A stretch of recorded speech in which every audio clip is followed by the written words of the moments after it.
네, 박철순의 업종 진단 시간으로 이어가 보겠습니다. 오늘도 시장에서 부각받고 있는 업종 조금 더 자세하게 심도 깊은 이야기 나눠보도록 하겠습니다. 파이낸셜 리서치의 박철순 대표와 함께합니다. 안녕하세요. 네, 안녕하세요. 네, 반갑습니다. 미국 관보에 우리나라의 대미 수출 자동차 관세 15% 소급 인하 내용이 공식적으로 게재가 되면서 이로 인해 오늘 자동차 관련된 기업들의 주목이 오후장까지 이어지고 있는 모습입니다.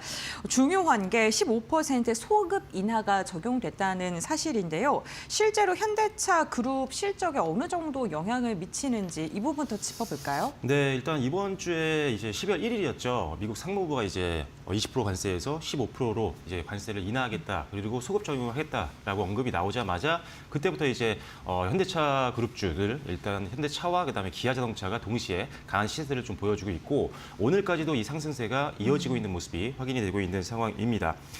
일단은 요약을 해본다면 일단 이제 한국산 자동차에 대해서 25% 관세를 부과를 하려고 했다가 이게 15%로 내려간 상황이죠. 그러다 보니까 관세 부담은 줄어들고 이에 따라서 비용 부담도 줄어든 상황입니다. 그리고 일단 이익이 다시 한번 더 개선될 수 있다라는 기대감이 생긴 건데, 실질적으로 현대차 기준으로 봤을 때는 분기당 한 7,200억 원 정도의 이익, 특히나 영업이익 증가가 예상이 되고 있는 상황이어서 실적에 대한 기대치가 한층 더 높아지고 있는 상황이라고 보시면 될 것 같습니다. 아무래도 이제 비용에 대한 절감, 그다음에 이익이 더 성장할 수밖에 없는 그런 관세 환경이 만들어졌기 때문에 여기서 생기는 추가적인 이익은 역시나 배당 매력 쪽으로도 부각이 될 수가 있는 상황이어서 일단 뭐 이번에 15%로 소급 적용이 된 부분들은 일단 현대차 그룹주에게는 굉장히 긍정적인 영향이다. 뿐만 아니라 완성차 업체들에게도 그다음에 부품주 단에도 상당히 좋은 영향을 줄 수 있는 내용이니까요. 당분간은 조금 자동차 관련된 섹터 계속 지켜보셔야 되겠다, 이렇게 생각하시면 될 것 같습니다. 네, 알겠습니다. 실제로 현대차 그룹이 3분기 실적을 발표할 때 관세에 대한 리스크를 언급하기도 했었죠. 이번에 이를 좀 더 만회할 수 있을 만큼의 관세가 적용이 된 것으로 보이는데, 중요한 게 소급 적용이라는 단어가 선택이 됐다는 겁니다. 그렇다면 기존의 수출 물량에도 변화가 있는 걸까요?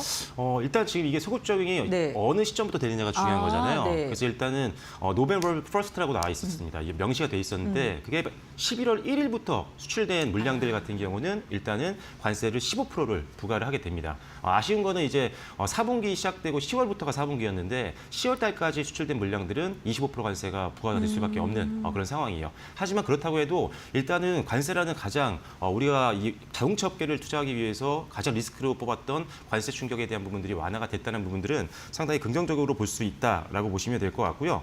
일단은 과거 전체 물량이 소급 적용을 받는 건 아니다. 일단 11월부터 받는 거기 때문에 이번 달에는 뭐 10월 달에는 조금 관세 비용이 발생을 할 수밖에 없는 거고, 그다음에 11월부터 시작해서는 일단 관세 충격이 상당히 완화된 상태로 수출을 할 수가 있기 때문에 일단은 뭐 이번 분기도 예상보다는 더 실적이 잘 나올 거고요. 그다음에 다음 분기는 당연히 분기 처음부터 끝까지 다 15% 관세를 적용을 받기 때문에 다행히도 이익은 계속 성장할 수밖에 없는 상황이다라고 보시면 될 것 같습니다. 네, 알겠습니다. 이번에 그 일본 그리고 유럽 연합과 동일한 15% 관세 부과가 됐다는 소식을 다들 들으셨을 텐데, 그래도 우리나라가 25%보다는 선방을 한 것이지만 예전이랑 비교했을 때보다는 경쟁력이 좀 떨어진 게 아닌가라는 생각도 들거든요. 일단은 네. 지금 25%에서 15% 내려간 건 굉장히 좋은 거잖아요. 네. 근데 이게 지금 주요 경쟁 국가가 이제 유럽과 이제 네. 일본인데, 일본도 지금 유럽도 똑같이 15%를 적용을 받습니다. 그래서 그 말은 뭐냐면 결국 무관세는 아닌 거거든요. 그쵸. 무관세는 아니고 15%를 동일하게 이제 적용을 받기 때문에 일단 가격 경쟁력에서 조금 밀리고 있는 상황이었는데 그게 격차가 완전히 이제 줄어들었다. 해소가 돼서 동일한 조건 속에서 경쟁을 할 수 있는 상황이 만들어진 거지, 관세가 아예 없는 건 아니라는 점 기억을 하셔야 되고요. 그렇다면 관세가 있기 때문에 미국 시장을 어떻게 공략하느냐에 따라서 회사들의 이익이 천차만별로 나뉠 수가 있습니다. 일단 기본적으로 미국의 생산 시설을 확보하고 있는 기업들 같은 경우는, 그리고 또 증설을 통해서 계속적으로 현지 생산 물량 비중을 더 확대해 나가고 있는 기업들은 이 15% 관세도 계속 줄어들 수가 있는 상황이기 때문에 일단 기본적으로 현지에서 얼마나 많은 제품들을 생산할 수 있는 상황을 만들고 있느냐, 그리고 역시나 브랜드에 대한 어떤 인지도도 굉장히 중요할 것 같고요. 공급망 다변화도 굉장히 중요할 것 같고, 여러 가지 이런 물류비라든지 유럽이라든지 이런 것들도 굉장히 중요하기 때문에 이제는 동일한 환경에서 경쟁을 하는 거기 때문에 일본과 유럽 시장 대비 과연 우리나라 현대차그룹이라든지 KG그룹이라든지 어떤 차별화된 전략을 하고 있는지를 반드시 여러분들이 보시고 종목을 선별을 해야 된다라고 생각하시면 될 것 같고요. 다만 근데 저는 이제 뭐 긍정적으로 보고 있는 게 네. 현대차그룹이 사실 이미 메타플랜트 아메리카를 하고 있었잖아요. 그래서 네. 일단 생산이 이미 시작이 됐었는데 올해 들어서 다시 한번 추가 증설에 대한 이야기를 했습니다. 그래서 매 연도마다 일단 한 50만 대 이상 생산할 수 있는 공장을 짓겠다라고 언급을 했기 때문에 일단 미국 공장에서 계속 물량이 많이 나올 수 있는 상황이 만들어진다면 관세 충격도 그만큼 줄어들 수가 있기 때문에 여기서 원가를 절감함으로써 경쟁 국가인 뭐 일본이라든지 유럽 대비했을 때 조금은 더 우위에 올라갈 수도 있는 상황이어서 일단 메타플랜트 아메리카에 대해서는 굉장히 긍정적으로 보고 있고요. 이게 생각보다 굉장히 큽니다. 여의도 면적이 거의 뭐 4배 정도 되는 규모이기 때문에 엄청나게 큰 규모고 자동화 비중이 기존에 있는 공장보다 훨씬 더 많이 좋아진 상황이기 때문에 여기서 제품을 생산하게 되면은 당연히 인건비라든지 이런 것들도 비용이 많이 빠지게 되고 그리고 생산 효율도 굉장히 좋기 때문에 역시나 마진율을 더 높일 수 있는 그래서 이 공장에서 많은 물량을 만들면 만들수록 수익성은 개선이 되는 그런 상황이기 때문에 메타플랜트 아메리카에 대해서는 앞으로도 긍정적인 시각을 유지하시면 좋을 것 같습니다. 제가 궁금한 게요. 예전에 저희 일본 같은 경우 12.5%, 2.5% 더해져서 15인 거고 네. 저희가 2.5%의 가격 경쟁의 우위를 갖고 있었던 건데 이게 좀 사라진 거잖아요. 네. 네, 그런 걸 봤을 때도 우리나라가 그렇게 선방할 수 있다라고 보시는 거예요? 제가 생각했을 때 지난번에 네. 이제 관세 충격이 딱 왔을 때 네네. 우리나라 이제 현대차그룹이 어떻게 대응을 했었냐면 이거를 보조금도 이제 줄고 이런 상황이 만들어졌는데 그럼 가격을 이제 올려야 되는 거 아니냐. 네네. 왜냐면 부담을 다 느낄 수밖에 없는 상황이잖아요. 그쵸, 근데 네. 가격을 안 올렸어요. 왜? 오히려 그 시기에 가격을 동결함으로써 소비자들에 대한 부담을 주지 않고 오히려 더 소비자들이 살 수 있게 환경을 만들어줬었거든요. 여기서 상당히 현대차에 대한 어떤 이미지라든지 신뢰도 같은 게 미국 현지에서도 상당히 좋아졌다라고 지금 판단을 하고 있는 상황이기 때문에 그리고 현대차에 대한 이 브랜드에 대한 인지도가 굉장히 많이 올라왔습니다. 지금 뭐 지금 바뀌었군요. 네. 네, 뭐 어떤 이런 어워드나 뭐 이런 거 보면은 네. 1위를 하는 경우도 꽤 많더라고요. 이 브랜드에 대한 어떤 가성비라든지 아니면 이미지라든지 그래서 일단은 뭐 경쟁에서 우위를 차지할 수 있는 부분들은 분명히 있다라고 생각하고요. 역시나 앞서 말씀드린 메타플랜트 아메리카가 그 경쟁 우위에 차지하는 데 가장 큰 핵심 요인이 될 것 같다. 이렇게 보시면 될 것 같습니다. 네, 알겠습니다. 이 소급 인하에 대한 이야기 저희가 하고 있는데 15% 인하와 관련된 이슈가 나오자마자 이제 완성차 기업 중에서는 좀 주목을 받았던 게 KG 모빌리티였습니다. 네. 그래서 두 자릿대 상승의 주가의 움직임도 나타났었거든요. 근데 증권가에서 뭐 최대 수혜를 받을 수 있는 기업이다. 이러한 이야기도 나오고 있고요. 대표님도 동일하게 보시나요? 저는 오히려 관세 충격이 있을 때가 더 좀 그래요? 좋지 않았을까. 네. 왜 그러냐면은 이 회사 같은 경우는 KG 모빌리티 같은 경우는 뭐 미국 시장에도 수출을 하고 있지만 미국 외 지역에서 굉장히 수출을 다변화를 많이 하고 있어요. 그래서 수출 국가가 굉장히 많아지고 있고 생산 거점을 최근에 알제리에도 만들고 그다음에 그 전에 중동 쪽도 있고 유럽 쪽도 있거든요. 그래서 지금 전 세계로 지금 뻗어나가기 위한 허브들을 계속 만들고 있었습니다. 그러다 보니까 물론 미국 수출 비중도 있지만 미국 수출에 대한 어떤 의존도가 상대적으로 현대차그룹이라든지 이런 경쟁사들 대비했을 때 좀 작았다라는 거죠. 그래서 미국 관세 충격에 상당히 좀 자유로웠던 게 저는 굉장히 좀 강점이었다고 보여지고 실제로 실적을 봤더니 역시나 수출 물량이 내수가 좀 부진했음에도 불구하고 수출량이 늘어나면서 실적이 작년 동기 대비했을 때 3분기에도 성장하는 모습들을 보여줬습니다. 그래서 일단은 뭐 다양한 국가 쪽으로 수출하고 있고 생산 거점을 통해서 어떤 수익성을 더 개선시키고자 하는 어떤 전략은 굉장히 좋다라고 보고 있고 사측의 어떤 내용들을 들어보면은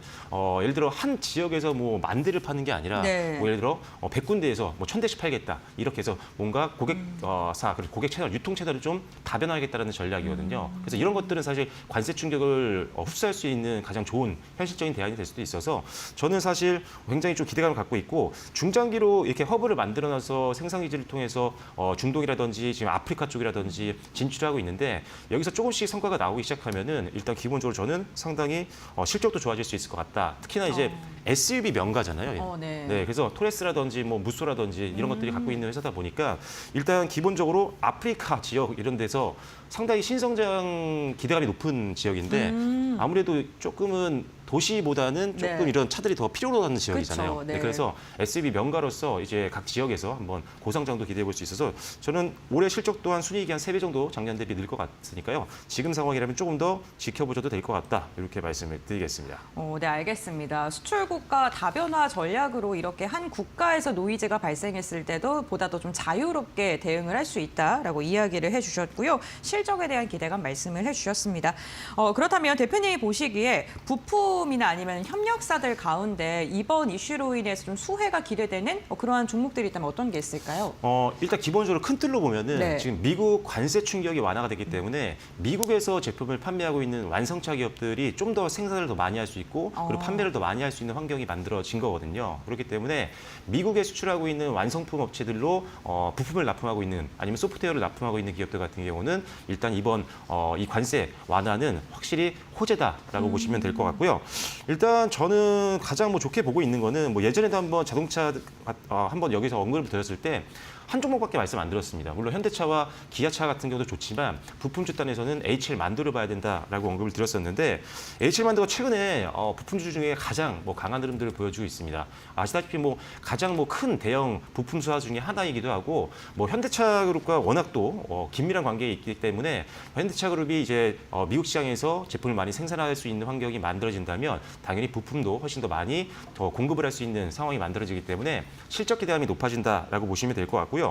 추가적으로 이제 HL 만두 같은 경우도 현대차 그룹과 더불어서 현대차 그룹도 지금 공장을 증설한다라고 미국에서 말씀드렸었는데 여기에 맞춰서 HL 만두 같은 경우도 함께 공장을 증설해서 늘어나는 물량을 소화시키기 위한 그런 기반들을 지금 만들고 있는 그런 상황입니다. 그러면 이제 공장이 증설될 만큼 물량을 더 많이 뽑아내면서 실적도 한 단계 올라갈 수 있는 그런 상황이 만들어질 걸로 보고 있고요. 특히나 경쟁 부품사 같은 경우 사실 현대차 그룹과 거래하고 있는 이런 HL 만두 정도의 규모가 아니고 중소형 부품단이라고 한다면 미국 시장에 공장을 건설할 만한 자금이 있는 기업이 그렇게 많지가 않습니다. 그래서 실질적으로는 HL 만두 같은 기업들이 지금 상황에서는 가장 수혜를 볼 수 있기 때문에 대형주라고 너무 무겁다 생각하시는 분들이 있을 수 있는데 오히려 호재가 확실히 반영되면 요새는 대형주들도 상당히 잘 강하게 탄력 붙어서 올라가는 상황이기 때문에 HL 만두 보시면 될 것 같고 이제 HL 만두가 또 좋은 점이 뭐냐면 로봇 사업 쪽으로도 부각이 되고 있잖아요. 이게 자동차 부품주라든지 자동차 관련된 종목들이 최근에 로봇과 엮여서 상당히 많이 올라갑니다. 왜냐하면